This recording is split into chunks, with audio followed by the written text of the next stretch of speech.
తెలంగాణ రాష్ట్ర వ్యాప్తంగా సంక్షేమ హాస్టల్లో డైట్ ఛార్జీలు మరియు కాస్మెటిక్ ఛార్జీలు పెంచడంతో విద్యార్థుల్లో అటు ఉపాధ్యాయుల్లో హాస్టల్ వార్డన్లు వాళ్ళందరూ కూడా సంతోషం వ్యక్తం చేస్తూ ఉన్నారు.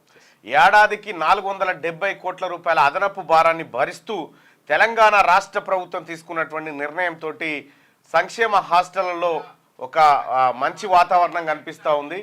నిన్న నేను ఆలేరు నియోజకవర్గం రాజాపేటలో ఉన్నటువంటి గురుకుల పాఠశాలకి హాస్టల్కి వెళ్ళడం జరిగింది.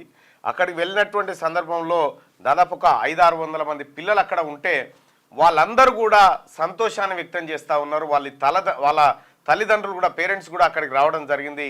వాళ్ళతో కలిసి ఆ కార్యక్రమం రాష్ట్ర ప్రభుత్వం ఏం చేస్తుంది అనేది పూర్తిగా వివరించి చెప్పడం జరిగింది.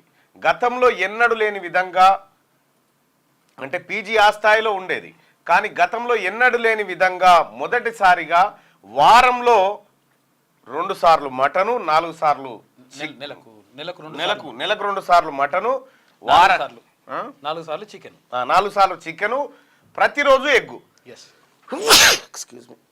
ఎగ్ ఆమ్లెట్ ఏదో ఒకటి అట్లా,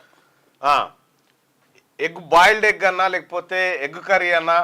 సో ఇట్లా రకరకాల మెనూలని అంటే పిల్లలకు ఏ విధంగా వంట చేయాలి, గడ బుక్ ఉంటేపో ఎల్లో కలర్ది గడ నా టేబుల్ మీద, వంట ఎట్లా చేయాలి, ఏమేమి వేయాలి, ఏది ఎంత వాడాలి, 100 పేజీల బుక్కే తయారు చేసింది గవర్నమెంట్.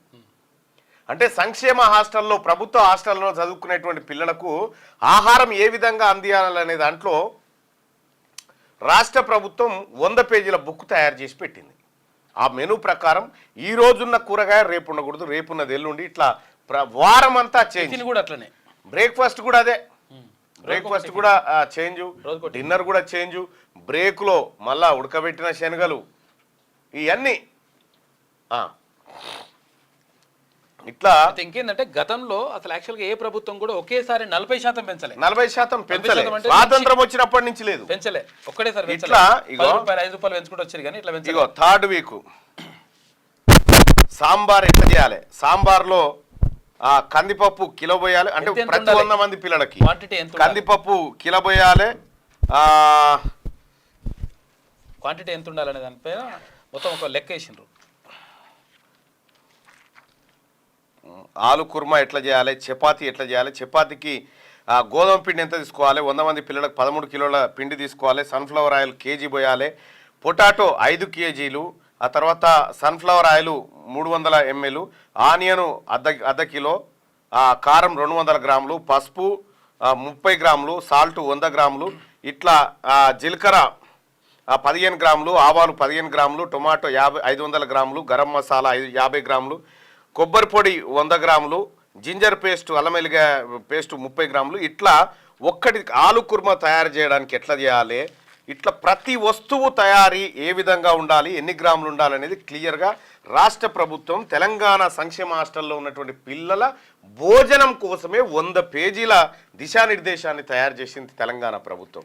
నిన్న సంక్షేమ హాస్టల్లోకి పోతే నిజంగా గతంలో కంటే ఇప్పుడు చాలా మెరుగనిపిస్తుంది సార్ సంక్షేమ హాస్టళ్ల పరిస్థితి అని చెప్పి అటు తల్లిదండ్రులు, విద్యార్థులు అందరు చెప్తున్నటువంటి మాట. దాన్ని ఉంటే ఒకసారి ఆ లింక్ ఒకసారి హరీష్ రావు అంటుండే మేము ఫైట్ చేస్తాడు, ఫైట్ తల కూడా 10 ఏళ్ళు ఏం చేసినట్టు నువ్వు ఫైట్ చేస్తేనే మీ లీలలు బయటకు వచ్చినాయి. మీ గత ప్రభుత్వం లీలలు బయటకు వచ్చింది ఫైటింగ్, మీ ఫైటింగ్ వల్లనే.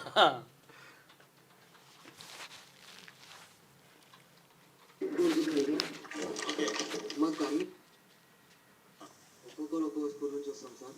ఇక్కడ సార్ వాళ్ళు స్పోర్ట్స్ కైనా స్టడీకైనా మంచిగా సపోర్ట్ ఇస్తారు సార్.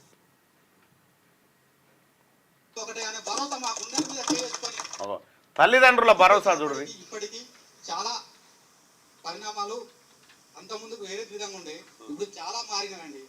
ఇప్పుడు ఇంకా ఈ ప్రభుత్వం వచ్చిన తర్వాత ఇంకా మారుస్తున్నారు కాబట్టి మాకు అలాంటి సిచ్యువేషన్ లేకుండా మంచిగా ఉండి మా తల్లిదండ్రులు చెప్తున్న ఒపీనియన్ ఇది.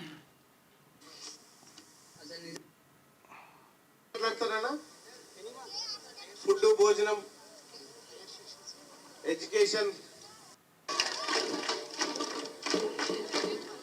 రండనా. Good afternoon. ఏం పేరు నీ పేరు? భరద్వాజ్. భరద్వాజ్. ఎక్కడి నుంచి ఇక్కడికి వచ్చావు? మిర్యాలగూడ నుంచి వచ్చావు. ఏం చదువుతున్నావు? First BiPC. ఇక్కడికి అంటే మిగతా చోటికి ఇక్కడికి ఉన్న తేడా ఏంది? అసలు నిజంగా చెప్పాలంటే అసలు మిమ్మల్ని నేను చాలా చూసాను మీ వీడియోలు, ఇంకా మీరు చెప్పే మాటలు కావచ్చు, ప్రశ్నించే తీరు కావచ్చు, ఇలాంటి మనిషిని మనం జీవితంలో చూడాలని నాకు ఆ అదృష్టాన్ని ఇచ్చింది ఈ క్యాంపస్. అందరి తరఫు నుంచి మీకు థ్యాంక్స్ చెప్పుకుంటున్నా సార్. థ్యాంక్స్ అయ్యారు సార్, మనకి ఎందుకు ఇంత ఇచ్చినారు, ఎందుకు ఇంత చేస్తున్నారు, అందరు చేస్తారని కూడా మీకు మాట ఇస్తున్నా సార్. Thank you. మీలాంటి లెజెండరీ పర్సన్ నేను కలిసినందుకు సార్ ఒక్కసారి చేసుకున్నాను. మండలం ఎల్లారెడ్డిగూడెం విలేజ్. ఇట్లా తల్లిదండ్రుల ఒపీనియన్ గ్యాదర్ చేసినాము, అటు విద్యార్థుల ఒపీనియన్ గ్యాదర్ చేసినాము, అధికారులు, ఆ తర్వాత పత్రికా సోదరులు, గ్రామస్తులు అందరి సమక్షంలో ఒపీనియన్ గ్యాదర్ చేస్తే చాలా అద్భుతమైనటువంటి మార్పు సంభవించింది తెలంగాణ రాష్ట్ర ప్రభుత్వం తాజాగా తీసుకున్నటువంటి నిర్ణయంతో. కాస్మెటిక్ అండ్ డైట్ ఛార్జీలు పెంచడంతో చాలా ఉపయోగం జరిగింది. స్వచ్ఛమైనటువంటి వంట పదార్థాలను వాడుతూ మాత్రమే ఇవన్నీ చేయాలని చెప్పి క్లియర్గా అన్ని ప్రమాణాలను మనం ప్రింట్ చేసుకోవడం జరిగింది.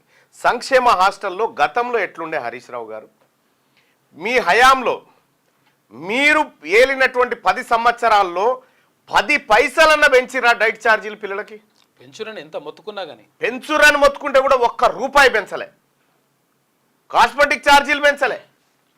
40% ఇవాళ పేద పిల్లలకు పెంచి సంక్షేమ హాస్టళ్ళు అంటే అద్భుతమైనటువంటి వసతులు ఉంటాయని చెప్పి వాళ్ళ తెలంగాణ రాష్ట్ర ప్రభుత్వం నిర్వహించి కార్యక్రమాన్ని చేపట్టింది.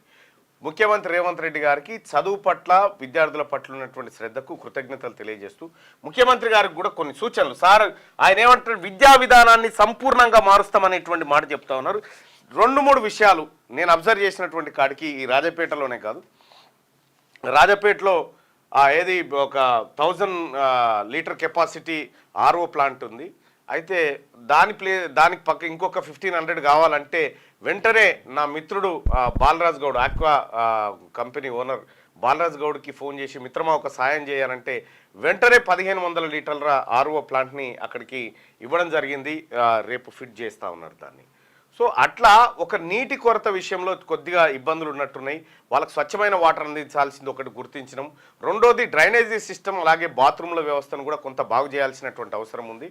ఇక నిన్న నేను అబ్జర్వ్ చేసిన కాడికి రాజపేటలో ఆ బిల్డింగ్ డైనింగ్ హాల్ ఏదైతే ఉందో కొద్దిగా అది పురాతనంగా ఉంది, దాన్ని సరిచేయాల్సినటువంటి అవసరం ఉంది నేను గుర్తించిన కాడికి.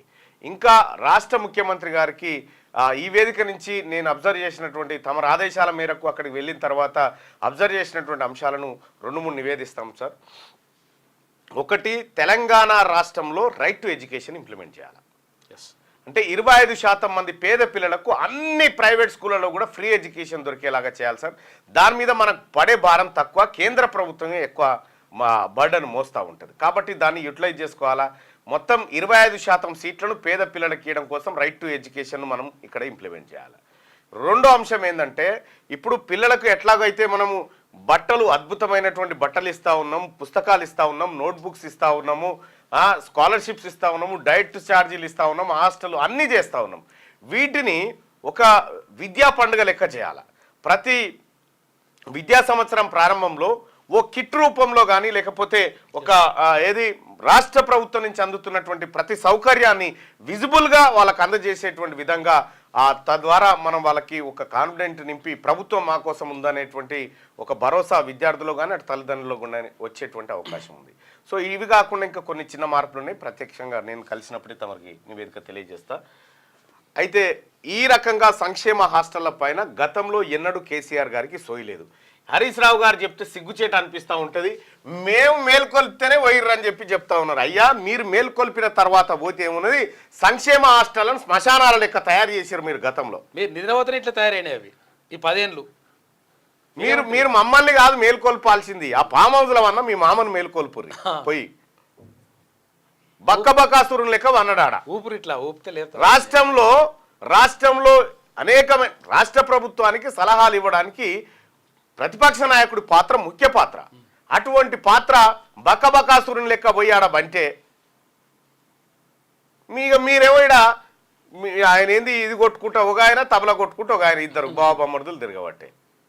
క్యూ న్యూస్ ఛానల్లో పనిచేయటకు అనుభవం గల సీనియర్ వీడియో ఎడిటర్స్ కావాలను సంప్రదించవలసిన నెంబర్ 8688926084.